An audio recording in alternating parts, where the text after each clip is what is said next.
And welcome everyone. We are back. This is another episode of Cubfidential. I am the producer and also QB2 tonight, Denzel Snipes. And we all, you know what? Hang on one second. No, forgot to. There we go. Now I paid my light bill. Okay. All right. And this is another episode of Cubfidential.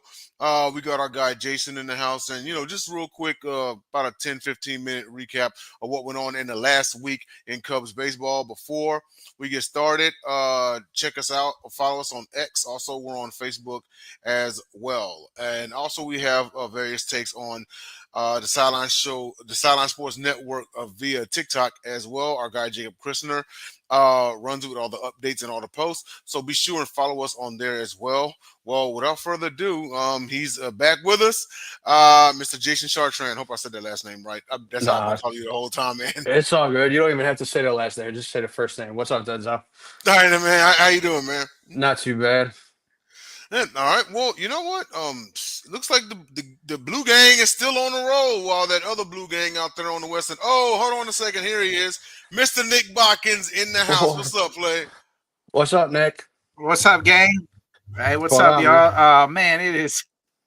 We are feel. I mean, boys, we're like 13 games above 500. What? I mean, Hey. this Cubs Oh. Oh, we most. team is. Hmm? I honestly believe. I'm going to say this. Mhm. I think he's running into some technical difficulties. Yeah. Line Hey. for my lifetime. I mean, this is better than the 16 lineup. This is better than the 15 lineup. Now the rotation. Is it me? Hold a second. Yeah, you're frozen up, man. Oh, okay, there you are. All right, give me 1 second. Give me 1 second. All right. Hmm.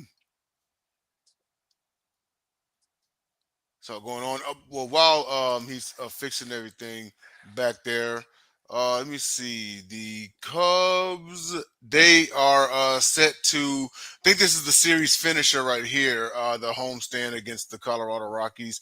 We of course will cover that one next week. But I mean, you kind of figure, Jason. The bottom team in baseball, that should be a sweep. Right?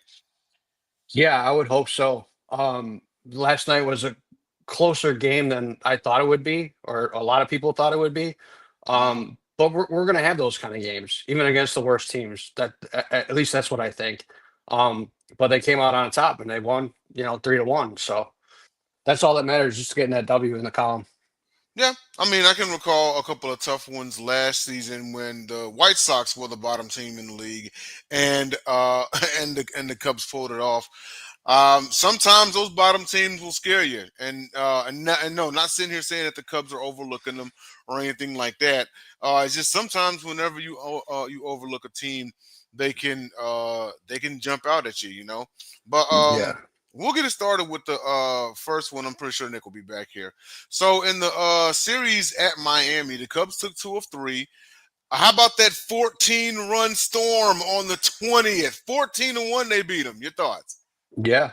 I think I'm pretty sure that they lead the league in run differential Hmm. with 10 plus games, I think. So like I said last episode, I don't even think we don't even have to worry about the offense because they're going to put up some runs. And Right. I like the way that they're playing right now. If they're not going to hit home runs, they're going to play small ball. They're going to steal some bases. They're going to bunt people over. They're going to do what they have to do to produce runs. And I've been waiting for that for the last couple of years because I think that's how baseball should be played, to be honest. If you're not going to hit the long ball, you got to find a way to produce runs. So, Right. stealing bases, bunting, that's two productive things to get some runs. It's keeping the bats going basically. So in that particular game, both Suzuki and Cal Tucker went deep. Let's see. Suzuki actually ended up driving in 4 ribbies. Um, Botkins, your thoughts on the series against Miami? Hey, man, 14-1 on May the 20th. Yeah, I mean this lineup. I kind of heard what Jason was saying there at the end there. Like, man, this lineup is top tier. It doesn't matter. Like, it does. It is. You just keep believing, man. Like you keep believing in this lineup. Like we're gonna score. We're gonna score. It doesn't matter how late we get. It's not just home run or bust. I've said this before. I've been telling my buddy this. Like this lineup's better than the 16 lineup. This lineup's better than the 15 lineup. Yeah, Like this lineup is the best lineup we've ever had, ever to me. And I'm 38 years old. In my time of watching Cubs, I trust this lineup more than a lot of lineups. Uh, Now the rotation is to be desired, and it's not the 15 and 16 rotation, and that could cost us. But man, we're scoring runs in bunches. We're averaging over 6.5 runs a game, like, and that's what we did in this series. Like you said, scoring 14 in one game. Like the 20 hits, like 20 hits is ridiculous. Like this yeah. team just hits. They just rake, and it's guy after guy after guy. They just nonstop believing. Yeah, James Tylon actually went on to get his third win of the season. In 7 innings pitched, he allowed 1 run, 4 hits. He had 2 Ks. He allowed a home run.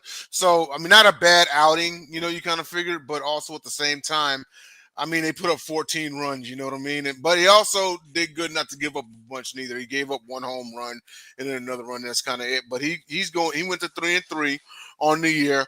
To win the series versus the Marlins. Moving on to the Cincinnati Red Series, another one, 2 out of 3. Again, it's what I was talking about, people. If it's a 3-game series, you want to take 2 out of 3. If it's a 4-game series, you want to take 4 out of 4. If it's a 2-game series, you'd be good to split, But in this one, double-digit runs in both wins. And on May the 25th, Suzuki and McGuire rallied with home runs in the 8th inning. Botkins, your thoughts? Yeah, I mean, we were down in that first game. We were down like 6-0. Like going, you know what I mean? Like, like what was it? We were down big. So we were down 6-2 going into the 7th, and then we bust out, score 6 runs there in the 7th, 3 runs in the 8th, and then 9 runs in the 9th. Like, it's just like we have no business winning a game when you're down 6-2, but we just keep believing, man. Like that's this thing about this lineup is we're never out of it. It's just like, you know what? Technically, that should have been a loss, but they just keep fighting. It's like find a way, find a way, find a way. And then and every night it seems like it's somebody different. We do have the stars. Suzuki and PCA lead the league in RBIs, like 1 and 2. So it's just like Insane, man. We can do it all. Like, I mean, Suzuki right now he's having his best year in a Cub uniform so far. Yeah, absolutely. Not to mention, Reese McGuire went deep twice in that game. Man, you know what? Between him and Kelly, that might be the best 2-man punch at catcher in baseball. Well, I mean, Batting wise, at least. Amaya, yeah, And then Amaya too. Yeah, so you got 3 of the monks. Now, unfortunately, he's on the AL. That kid that we called up, is it Belstros? Ballestros. Yeah. Mm-hmm. Yes, I mean he's a kid that's supposed to be able to rake too, and he did his part. So it's like, yeah, unfortunately they can't just he only has so many options. But man, like these, like I didn't even know Belstros was a catcher. I just knew I was like reading like he could rake, and then it's just like, oh well, he's a catcher. Well, now we're gonna have 4 really good hitting catchers. You know what I mean, with Kelly and this Belstros, and Amaya unfortunately is on the DL for the next month, but or IL as they like to call it these days. Yeah, absolutely. And Jason, your thoughts about this series as well? Yeah, I'm just going to reiterate from what I said last episode is like, when somebody's out, somebody else steps up. McGuire came in, hits the 2 home runs. He just got called for, I think it was like a short trip. He got called up and he produces, So I like that about this team this year. It has the next man up kind of feel. I will say this about PCA. He's the first player with 14 plus home runs and 16 plus stolen bases through the first 55 games of a season since Soriano, Yeah. and that was in 2002. So So he's just, I mean, I get some of the criticism because, he swings at these low breaking balls. He's got to learn how to lay off of that stuff. But it'll come. And I'm not even complaining about his game because I think he's like one of the best defensive players in center field. And right now he's just raking and he's awesome. Yeah, yeah, it's that's a, oh, go you ahead. look Go at ahead, the Nick. definition of a five-tool player, it's going to say PCA, Pete Crow Armstrong. I mean, this kid is, Yeah. and you mentioned him swinging kind of the down and away stuff. Like, I mean, we've seen that. I mean, you know what I mean. We've all watched Soriano, and we've watched, Yeah. Javi Baez. So, like, we're kind of. I feel like the Cubs have always kind of had that guy that's always. But he still can rake. I mean, he had a grand slam in that in Cincinnati in that You sure series that did. yeah, which was huge. I mean, this guy is MVP caliber type player. He's definition of a five tool. Hey, again, him and Kyle Tucker. I'm going to repeat the same sentiment I've been saying all year from the movie Rounders. Pay that man his money because it's time Yes. to extend these two and pay them their money. It is Yes, absolutely, sir. and great mentioning on the Grand Slam because he's our this Cubs for you this week. He went 3 of 5 with a Grand Slam, 6 ribbies, and scored 2 runs himself in that game on the 23rd. For perspective, he's currently batting 274, 14 home runs. That's top 10. He's tied for 8th in the majors. 49 RBIs, second in the majors, and his OPS is 856, tied for 26. MVP caliber stuff, or at least building. Jason, your thoughts? Yeah. Yeah. I would he'd be the leader right now. I would give it to him. There's nobody else that's outplaying him right now. He's just Yeah, I mean, like, in the National League, he's the guy. Like, I mean, yeah, Otani's going to be, you know what I mean? We know Otani's going to be right there at the end of the year. yeah, Right. And we Hmm. got to remember, this is his only second, you know what I mean? Last year, he was kind of a part time. This is really his first kind of full season where you're the everyday guy going out there doing something special, PCA. So, yeah. I Hmm. think that's the only thing that's like up against them is Otani and how well the Dodgers do right now. But um, from what I think I heard earlier, the Cubs lead the National League with 6 plus runs a game, and the Dodgers are like 5.57. So, I mean, they're Yeah, not that far behind. this very well may be a season preview between the Cubs and Dodgers, considering how the year started out. But I for damn sure, and they won, and the Cubs won the season series against the Dodgers. I think that they could knock the champs out. What do you think? Yeah, they don't scare me anymore. They've been looking Wh- beatable. Now, here's the thing: they've been known I to be a mean, different team in the postseason. Yeah, they've been. I mean, they choked it before when we beat them. So I mean, they play good. They yeah, get their I all will say, I stars. will say they still I will say they scare me because they've been there and done that, and their rotation is so good. It's above ours right now. We're gonna have to go get another arm, like Yeah, a bona fide starter here. Like we're gonna have to do that. I want to shout out a couple real quick, Zell, before we move forward. Drew Mhm. Pomerantz, like he's 2-0 with the ERA of 0.00. Like this guy was a guy we just got him up off the scrap heap. You know what I mean? Like, and he's filled in nicely in the bullpen. Like we've getting these reclamation projects. So shout out to our pitching coach Hadave and what they're doing with some of these guys that are coming in. Where you're like, why did we sign Drew Pomerantz? He hasn't been relative, in anything in 5 years. It feels like, and here he is pitching meaningful games for us. And shout out to Palencia too. He's had a few saves here as where Porter Hodge is on the IL, and Presley had the huge blow up, but he's bounced back.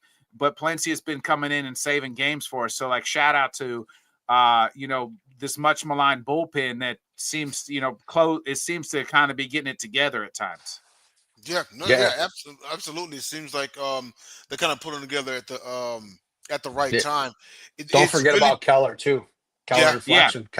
Yeah, Keller's got a 2.39 ERA right now. You In know, 24 games. So that's the our thing that we have bullpen's been been saying good. last year. Yeah. So far, a little better than last year. I think it's fair to say. That's what we've been saying last year. Is if the bullpen or the starting rotation is going to have its struggles, the Cubs at least need the run support to so they can afford like a slip up or two. You know what I mean? Like whatever. Yeah. And now you're seeing double digit wins like out the ass with the Cubs. You know, so this is exactly what's needed. The bats need to stay going, and they need to stay going while the bullpen and the starting rotation get it together so they can be that complete team. But moving on here, we've the Cubs are now 3 games up on St. Louis in the National League Central. Our final series to close out May to finish the homestand is against the Reds, and then and that will be going into June. The last game will be on June the 1st. Then also the Cubs will travel to Washington for a 3-game series, and then the Cubs travel to the Major League Baseball leading Detroit Tigers. Jason, your thoughts on the next few series? Yeah, the Tigers, man.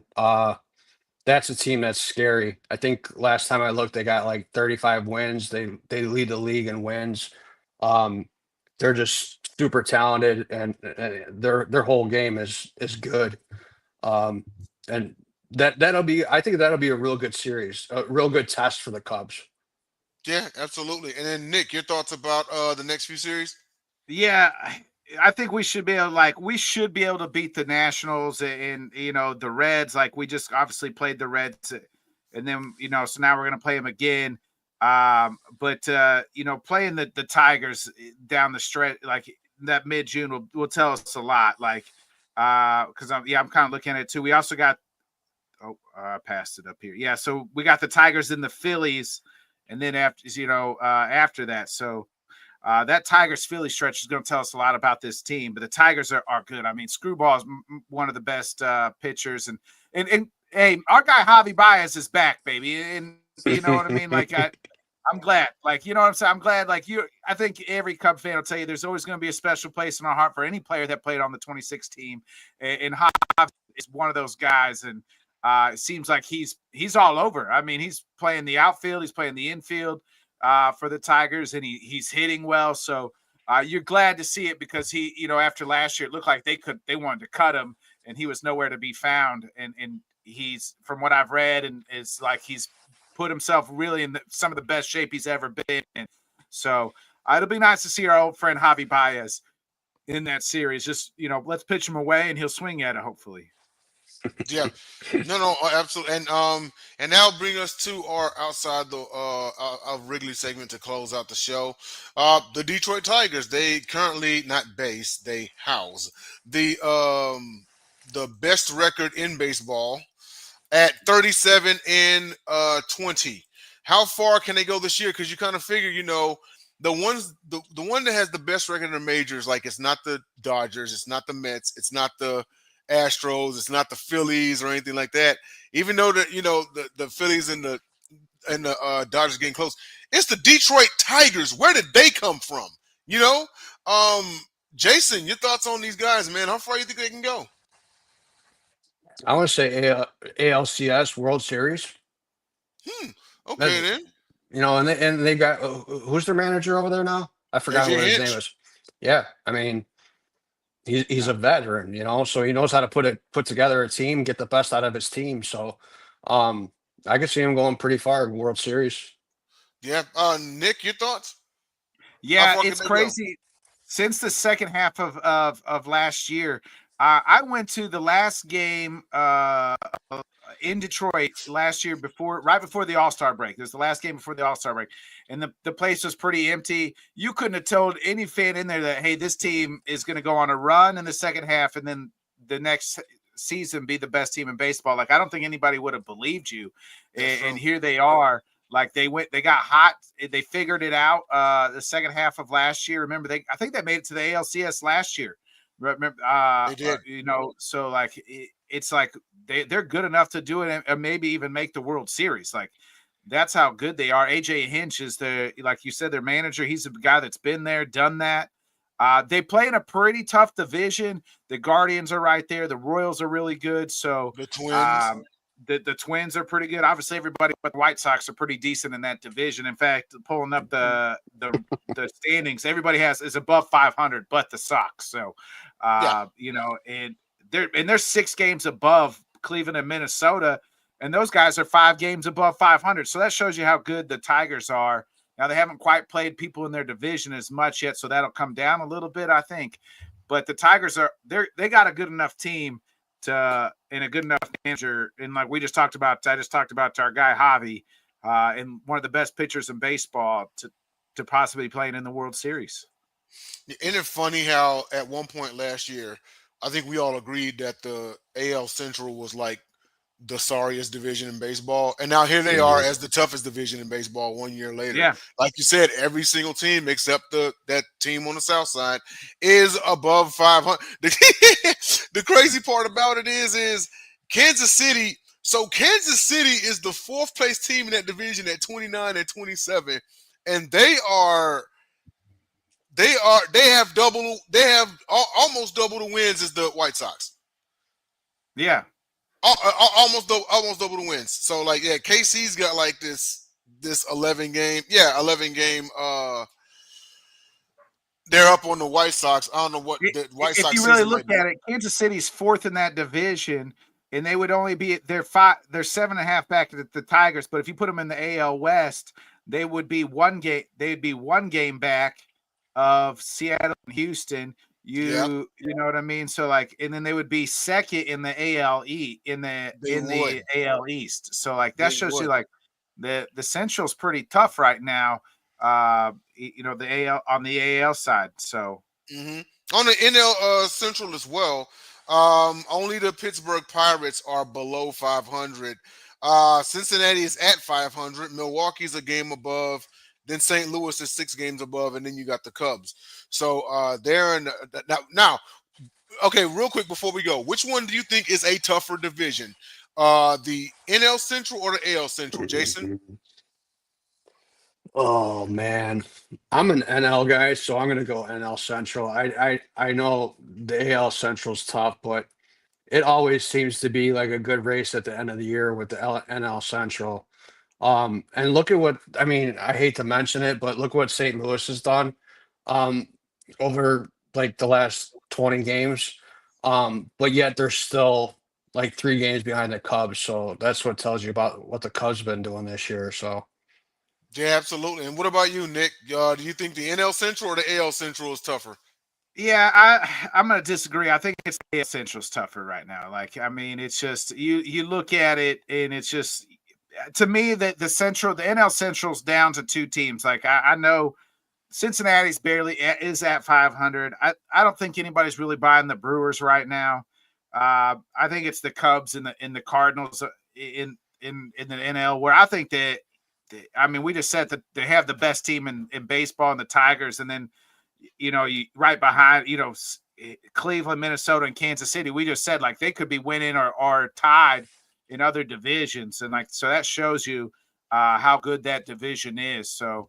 But we still got a long ways to go. I mean, we're just now 2 months, and man, but I feel real good about this Cubs team. I really do. But we got to get to some pitching, like that starting pitching with, and kudos to this team, though. I say that, but we're missing our top 2 guys, right? I mean, Steele's gone for the year, showed us on the IL, and kudos. We got to give our Jameson Talion, like JMO. His first year, I absolutely thought he was dog shit, and now this, he has bounced back these last 2 years. He's pitched phenomenal for us, and Cade has pitched. He pitched his best game last night, so hopefully he's coming around. We need to get Ben Brown. He needs to straighten out because he's had some rough outings the last few times out. yeah. So if you can kind of figure out him. Colin Ray's pitched pretty decent at times for us, so. But it's just still not where we want to be. But kudos to this team. When your 2 aces, when your 1-2 guys go down, that could have been a sign like, well, time to hang it up the year and go down the gutter. But our lineup has been slugging us to wins, and it's going to have to continue that way. Well, now, in all fairness, now Ben Brown has been quite the flamethrower. He currently leads the team with 62 strikeouts. Yeah, but have you seen his last? Yeah, you can't throw 98 miles an hour down the middle of the plate and not expect like some some guy put the bat to the ball.